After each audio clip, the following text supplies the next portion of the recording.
Regardez le 24 News, il est 19h. Merci de nous rejoindre pour cette nouvelle édition. Tout de suite, les titres de l'actualité. Ouverture à Alger des travaux de la 44e Assemblée générale de la Banque de développement Shelter Afrique. Le rôle de l'Algérie dans le continent africain salué. Alger qui a fait de la coopération africaine l'une des constantes de sa politique extérieure et de développement. Le droit du peuple sahraoui à l'autodétermination, à l'indépendance et à la résistance légitime est un droit inaliénable qui ne peut être compromis, souligne le docteur Sidi Mohamed Ammar, représentant du Front Polisario à l'ONU et coordinateur avec la MINURSO. Une autre journée sanglante à Gaza. Au moins une trentaine de civils palestiniens sont tombés en martyrs depuis l'aube de ce matin dans différentes régions de l'enclave palestinienne.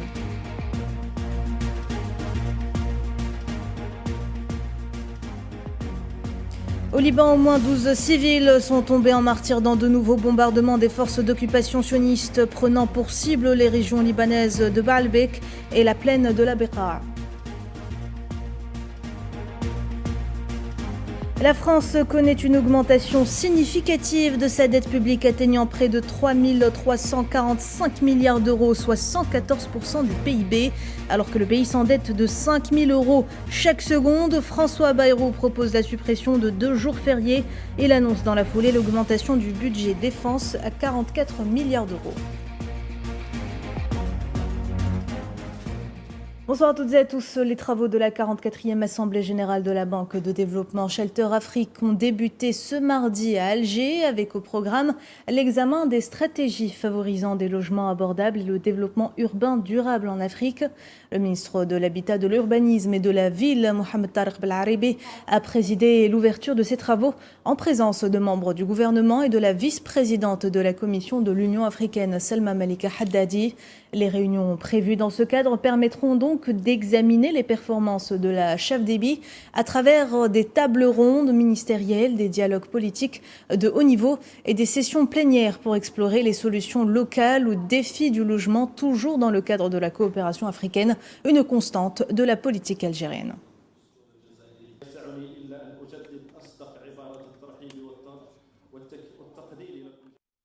L'Algérie qui a alloué une enveloppe financière à des projets de développement dans des pays africains, notamment des projets d'intégration dans le but de contribuer réellement au développement durable du continent.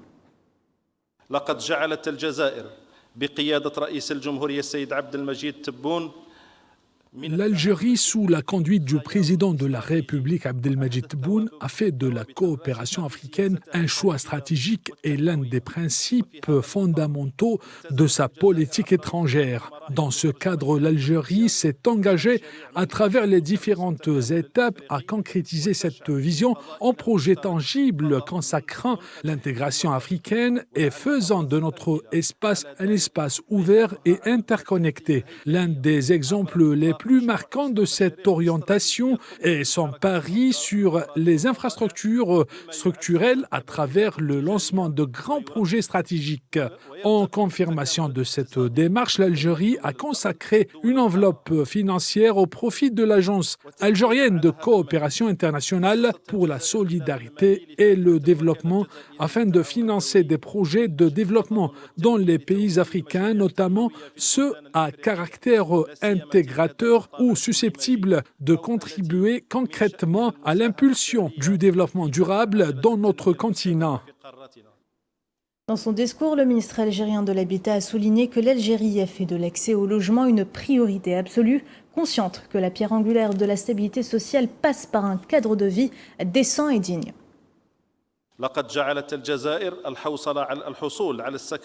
L'Algérie a fait de l'accès au logement une priorité absolue, consciente que garantir un cadre de vie digne et décent constitue la pierre angulaire de la stabilité sociale, de la consolidation de la dignité humaine et du renforcement du sentiment d'appartenance du citoyen. Il s'agit d'un choix stratégique incarné par le président de la République, M. Abdelmadjid Tebboune, qui a inscrit le logement parmi les engagements majeurs qu'il a pris Algérie devant le peuple algérien, affirmant que l'État ne ménagera aucun effort pour permettre à chaque citoyen de vivre dans un logement digne. Grâce aux orientations des plus hautes autorités du pays, l'Algérie a réussi entre 2020 et 2024 à distribuer près de 1,7 million de logements, toutes formules confondues, répartis à travers l'ensemble des wilayas du pays dans le cadre du maintien de l'équilibre régional. Dans ce contexte, le directeur général de Shelter Afrique a tenu à rendre hommage au travail effectué jusque-là par l'Algérie en matière de logements sociaux, une référence continentale en matière de politique de l'habitat selon lui. Permettez-moi à cette occasion de rendre un hommage mérité au gouvernement de la République algérienne démocratique et populaire pour son engagement historique et exemplaire en matière de logement social. Le programme national mis en œuvre ces dernières années et ces dernières décennies, par son ampleur, sa régularité et son impact social, constitue une référence continentale en matière de politique de l'habitat. Il incarne l'ambition de garantir un logement décent pour chaque citoyen, tout en stimulant l'économie locale, l'emploi et la cohésion urbaine. Et dans une déclaration, la vice-présidente de la Commission de l'Union africaine a estimé que le rôle de l'Algérie dans le continent africain n'est plus à présenter. Plusieurs initiatives ayant été lancées par le président de la République Abdelmajid Tebboune dans plusieurs domaines. Le rôle de l'Algérie dans ce domaine et sur la scène continentale n'est plus à démontrer. Il y a une pléthore d'initiatives qui ont été initiées par son Excellence Monsieur le Président de la République dans divers domaines, dans le domaine des infrastructures à vocation intégratrice, la route transsaharienne, la fibre optique, le pipeline, ou d'autres programmes qui visent justement à renforcer les capacités des États membres de l'Union africaine dans le domaine de l'éducation, de l'enseignement supérieur, de la formation professionnelle et du partage d'expériences dans un tas de domaines tels que l'agriculture par exemple ou l'énergie sont des exemples de la vocation continentale de la politique de l'Algérie et à l'Union africaine. Et notamment à la Commission de l'Union africaine, nous apprécions beaucoup cette contribution. Selon Salma Malika Haddadi, l'Algérie appuie les pays africains dans leurs projets socio-économiques, notamment à travers la décision du président de la République d'allouer $1 milliard en soutien au développement du continent. Cette contribution considérable du gouvernement algérien sous la clairvoyante autorité de Monsieur le Président de la République a été confiée à l'Agence algérienne de coopération et de solidarité. Donc c'est cette agence qui vraiment est active pour la mise en œuvre de ces projets tel que cela a été annoncé par Monsieur le Président de la République lors de sa participation au sommet de l'Union africaine il y a 2 ans. La vocation est de soutenir les pays africains avec pour priorité les pays limitrophes sur des projets à vocation socio-économique, éducation, santé, peut-être parfois infrastructure. Sahara occidentale à présent, le représentant du Front Polisario aux Nations Unies et coordinateur avec la MINURSO, Sidi Mohamed Ammar, a affirmé ce mardi que le droit du peuple sahraoui à l'autodétermination, à l'indépendance et à la résistance légitime est un droit inaliénable qui n'est pas négociable, ajoutant lors d'une conférence donnée à un groupe d'étudiants qu'après près de 5 décennies de résistance et de persévérance, le peuple sahraoui se tenait sur de grandes réalisations qui ont prouvé au monde qu'il est capable de contrecarrer les conspirations de l'ennemi. Le droit du peuple sahraoui à l'autodétermination, à l'indépendance et à la résistance légitime est un droit inaliénable. Après près de 5 décennies de résistance et de constance, le peuple sahraoui s'appuie sur de grands acquis qui ont prouvé au monde qu'il est capable de déjouer les conspirations de l'ennemi. La puissance occupante rejette toujours une solution juste et pacifique et mise sur la perpétuation de la situation coloniale existante face à l'attachement du peuple sahraoui à son droit inaliénable à l'autodétermination et à l'indépendance, ainsi qu'à son droit à la résistance. l'État occupant marocain tente comme à l'accoutumée de pêcher en eau trouble en cherchant à accélérer le rythme de son offensive diplomatique multiforme contre le peuple sahraoui à travers la politique d'achat des consciences et la tentative d'influencer les positions de certains pays, ce qui nécessite de continuer à accélérer le rythme de l'action diplomatique pour faire face aux conspirations de l'occupation. Le Parti populaire espagnol a réitéré son soutien aux droits du peuple sahraoui à l'autodétermination et à l'indépendance. Lors d'une conférence de presse tenue lundi au siège du parti, son porte-parole, Borja Semper, a exprimé sa surprise quant au contenu de la lettre envoyée par le secrétaire général du Parti de l'indépendance du Maroc, Nizar Baraka, au président du PP, Alberto Núñez Feijóo, suite à la participation du représentant du Front Polisario en Espagne, Abdallah Arabi, au récent congrès du parti. La position de ce dernier sur la question du Sahara occidental est fixe et déclarée, contrairement aux décisions prises par le gouvernement de Pedro Sánchez, qu'il a qualifié de secrète. La position du Parti populaire et de son leader sur le Sahara occidental est publique et connue, contrairement aux décisions prises par le gouvernement actuel qui sont discrètes. Nous avons toujours exprimé la même position, une position que nous maintenons aujourd'hui. Et en réponse à une question lors de la conférence de presse qui a suivi la réunion du comité de direction du parti, à savoir si Alberto Núñez Feijóo, président du PP, répondrait à la lettre marocaine, Borja Semper a souligné que la politique étrangère de l'Espagne est une décision souveraine. La politique étrangère de notre pays est décidée par notre pays. Elle n'est pas soumise ou influencée par d'autres pays pour lesquels nous avons le plus grand respect. Nous définissons notre position et nous pensons que l'Espagne doit la définir en fonction des intérêts du peuple espagnol et de nos traditions, y compris dans certains domaines et en particulier dans ce cas. Le Maroc continue de se vendre aux sionistes. Le secrétaire général de l'Observatoire contre la normalisation dans le pays, Aziz Hanaoui, a confirmé que le régime du Merzen a cédé la sécurité alimentaire du peuple marocain à l'entité sioniste. Dans une interview accordée lundi soir à un média local, Hanaoui a souligné que la pénétration sioniste dans le secteur agricole au Maroc a atteint des niveaux extrêmement dangereux où l'entité sioniste est devenue le contrôleur de l'alimentation des Marocains à travers l'acquisition de divisions agricoles stratégiques.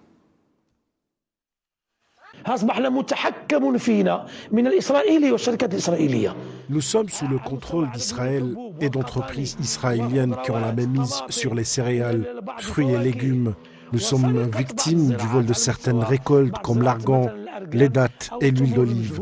Nous sommes donc confrontés à un vol et spoliation à grande échelle des produits agricoles marocains et à leur contrôle. Récemment, nous sommes passés sous le contrôle d'une entreprise israélienne qui fournit aux agriculteurs un service gratuit. Vous lui fournissez une carte satellite indiquant la localisation de la ferme, la superficie, les cultures et les données techniques, et le tout est enregistré et contrôlé. Cette entreprise fournit des services gratuits, mais contrôle ensuite le niveau de performance et de production agricole. L'activiste marocain met également en garde contre l'escalade de la campagne visant à déplacer les Marocains et à les déposséder de leurs biens pour les remettre aux sionistes. Un Israélien qui vient avec une carte d'identité marocaine et vous dit « c'est ma maison, c'est ma ferme, c'est mon patelin », il s'agit d'un terrain appartenant à l'État et il vous poursuit en justice en tant que citoyen marocain avec une carte d'identité nationale et non israélienne. L'affaire est grave. En fait, depuis près de 10 ans, Netanyahou mène un programme visant à exiger des indemnisations des pays arabes pour les soi-disant réfugiés. Le programme « Je suis un réfugié » du gouvernement israélien vise justement à réclamer des milliards de dollars pour les juifs d'origine arabe et orientale et d'autres pays musulmans au profit des colons sionistes. On passe au dossier palestinien. À Gaza, les raids d'agression sionistes se sont intensifiés ce mardi. Plus d'une trentaine de Palestiniens, dont des enfants et des femmes, sont tombés en martyrs depuis l'aube. 3 parmi ces martyrs sont tombés dans un bombardement mené par les forces d'occupation sur une maison dans la région de Zarqa, dans le quartier d'At-Tufah, au nord-est de la ville de Gaza. Et au sud, des drones ont ciblé un groupe de civils dans le quartier de Zaytoun, faisant plusieurs morts et des dizaines de blessés, portant à 58 479 le nombre de martyrs depuis octobre 2023.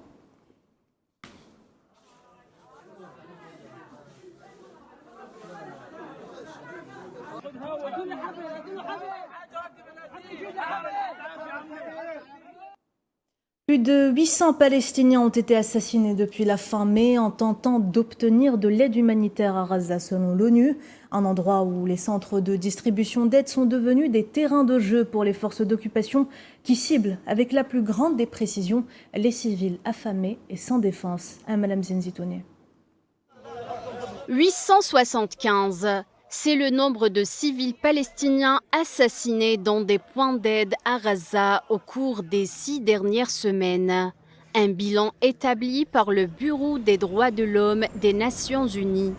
Ces points de distribution d'aide, gérés par la Fondation humanitaire de Gaza, soutenus par les États-Unis et l'entité sioniste, sont devenus le point culminant des assassinats de masse des forces sionistes. Au 13 juillet, nous avons recensé 875 morts à Gaza, des civils qui tentaient d'obtenir de la nourriture. 674 Palestiniens ont été tués à proximité des sites de la Fondation humanitaire pour Gaza. Les données dont nous disposons reposent désormais sur nos propres informations recueillies auprès de diverses sources fiables, notamment des organisations médicales, humanitaires et de défense des droits humains. Les équipes de l'UNRWA avaient examiné plus de 240 000 enfants de moins de 5 ans depuis janvier 2024. Le constat est affligeant. Pas moins d'un enfant sur 10 examinés souffrait de malnutrition. Actuellement, un enfant sur 10 examiné dans ces cliniques et les structures de l'UNRWA souffre de malnutrition. Avant la guerre, la malnutrition aiguë était rare dans la bande de Gaza. Un infirmier de l'UNRWA avec qui nous avons discuté nous a confié qu'autrefois, il ne voyait ces cas de malnutrition que dans les manuels scolaires et les documentaires. Aujourd'hui, il les soigne en personne dans les centres de santé de l'UNRWA. La Fondation humanitaire de Gaza a pour sa part nié à plusieurs reprises que des incidents se soient produits sur ces sites. Elle a accusé l'ONU de désinformation, ce que l'ONU nie fermement. L'entité sioniste qui intensifie également ses raids d'agression au Liban, où au moins 12 personnes sont tombées en martyrs et 8 autres ont été blessées ce mardi dans de nouveaux bombardements ayant pris pour cible la région de la Beka à l'est du pays. Malgré un cessez-le-feu entré en vigueur le 27 novembre dernier pour mettre fin à plus d'1 an d'agression, l'armée d'occupation sioniste continue tout de même de mener des frappes sur le Liban de manière quasi quotidienne, faisant à chaque fois des martyrs, des blessés et d'énormes dégâts matériels.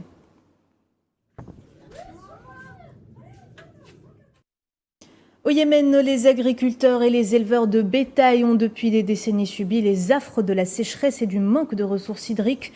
Mais la faible pluviométrie de la période allant de fin 2024 au premier semestre 2025 a porté un sacré coup à la production agricole, ovine et bovine. Selon les spécialistes, si la situation actuelle venait à perdurer, ce serait une catastrophe majeure pour le pays. Souhila Kilal. Dans les villages montagneux entourant Sanaa, les agriculteurs et les bergers sont désemparés. Le manque de précipitations cette année a desséché les terres agricoles, forçant beaucoup à abandonner les cultures et à réduire leurs troupeaux. L'année dernière, les pluies étaient abondantes, mais cette année, elles ont été faibles, ce qui a affecté notre agriculture et notre élevage. Shamseddin est un jeune berger de la région. La faible pluviométrie l'oblige à se déplacer avec son troupeau vers des vallées voisines à la quête de pâturage. Mais l'herbe se fait de plus en plus rare dans l'ensemble de la région et les cheptels diminuent à vue d'œil. Nous nous déplaçons de montagne en montagne. Il n'y a plus de pâturage comme avant à cause du manque de pluie. J'avais 70 moutons avant, mais il m'en reste que 50. Les agneaux meurent de faim et de sécheresse. L'aggravation de la sécheresse ces dernières décennies en raison notamment du changement climatique fait planer la menace d'une insécurité alimentaire. Le Yémen connaît la sécheresse depuis la nuit des temps. Les Yéménites ont développé diverses techniques pour y faire face, récolter l'eau et s'adapter aux ressources hydriques disponibles. De plus, ils ont développé des cultures compatibles avec les ressources en eau limitées du pays. Cependant, la sécheresse s'est aggravée au cours des 6 dernières années, devenant plus grave et plus agressive. Je constate que près de 85% des terres agricoles n'ont pas été cultivées cette année. S'il ne pleut pas cette saison, ce sera une catastrophe majeure pour le Yémen. Au Yémen, la sécheresse prolongée de fin 2024 à début 2025 a réduit les semis et les rendements céréaliers. Les moyens de subsistance agricole sont mis à rude épreuve en raison du stress hydrique avec une baisse de la production végétale et animale. En France, et au moment de présenter ses orientations budgétaires, le Premier ministre François Bayrou a pointé ce mardi la malédiction de la dette, déplorant que chaque seconde, la dette du pays augmentait de 5 000 €, estimant que les Français étaient devenus, je cite, accros à la dépense publique. Le chef du gouvernement a par ailleurs posé comme objectif d'économiser 43,8 milliards d'euros pour les budgets de l'État de la sécurité sociale via un plan pour dire stop à la dette et un autre pour mettre en avant la production. Chaque seconde qui passe, chaque seconde, la dette de la France augmente de 5 000 €. 5 000 € de dette supplémentaire par seconde. Voilà où nous en sommes. Et c'est pourquoi je crois que, comme nous le disons depuis l'installation du gouvernement, nous avons désormais le devoir de prendre nos responsabilités. Je crois que c'est la dernière station avant la falaise. Et l'écrasement par la dette, il faut l'appeler par son nom, c'est un danger mortel pour un pays. En 2029, si nous ne changeons rien, la part des dépenses publiques consacrées au paiement des intérêts de cette dette serait de 100 milliards d'euros. Tirant la sonnette d'alarme, François Bayrou a également proposé la suppression de 2 jours fériés, citant comme exemple le lundi de Pâques et le 8 mai, tout en se disant prêt à en accepter ou en examiner d'autres. Les opérateurs devront répondre. Il faut travailler plus. Il faut que toute la nation travaille plus pour produire et pour que l'activité du pays dans son ensemble soit plus importante dans l'année et pour que la situation de la France s'améliore. Je propose donc que 2 jours fériés soient supprimés pour tout le pays. Âme sensible s'abstenir pour ce dernier sujet. On va parler du venin d'abeille, injecté directement sous la peau à travers des piqûres d'abeilles vivantes. Ce dernier est réputé pour ses propriétés anti-inflammatoires et analgésiques, une méthode naturelle qui pique la curiosité. Maya Schreier. Dans un petit centre de soins dans la périphérie de Nairobi, un vrombissement inhabituel résonne dans une salle de traitement. Pas de machine moderne, pas d'aiguilles métalliques, mais des abeilles vivantes utilisées comme outil thérapeutique. Cette pratique ancestrale, appelée apithérapie, refait surface au Kenya pour traiter des douleurs chroniques et inflammatoires. Quand je suis arrivée ici, ma jambe gauche était complètement dénuée de force, car les nerfs de ma jambe droite étaient presque morts. Mais maintenant, je sens ma jambe, je sens qu'elle reprend de la force, je ressens même la douleur de la piqûre, ce qui signifie que mes nerfs sont à nouveau réactifs. Chaque piqûre est effectuée de manière délibérée. Les abeilles sont placées sur des parties spécifiques du corps, puis retirées après avoir libéré leur venin. Le médecin spécialiste utilise des abeilles en fin de vie, récoltées le soir lorsqu'elles sont chassées des ruches par les jeunes abeilles. En thérapie, nous utilisons les abeilles les plus âgées, presque mourantes. Elles ont un comportement particulier. Nous les capturons. Au lieu de les laisser mourir, nous les utilisons en thérapie afin de créer une pérennité, d'éviter d'entrer dans la ruche et de prendre n'importe quelle abeille, car on risque même de prendre la reine. Bien que cette méthode existe depuis des siècles, son usage thérapeutique est controversé dans la médecine moderne. Le traitement n'est pas sans risque. Chaque séance débute par un test de tolérance pour éviter toute réaction allergique. Une piqûre d'abeille peut avoir des conséquences potentiellement mortelles. Je conseille donc à toutes les personnes souhaitant suivre ce traitement de consulter un médecin avant de le faire. Nous progressons actuellement à un tel point que nous pouvons même commencer à produire des injectables, afin que les gens puissent acheter des flacons. Il faut donc que le processus d'approbation soit complet auprès du Conseil des poisons. Dans une ruche, chaque abeille joue un rôle, même en fin de vie. Ici, elle pique une dernière fois, non pour se défendre, mais pour soigner. Et dans ce geste, un soulagement possible pour ceux que la douleur enferme. Une expérience à tenter pour les plus courageux. Voilà, madame, monsieur, c'est la fin de cette édition. Merci de l'avoir suivi. L'actualité continue sur Al 24 News. Excellente soirée à tous.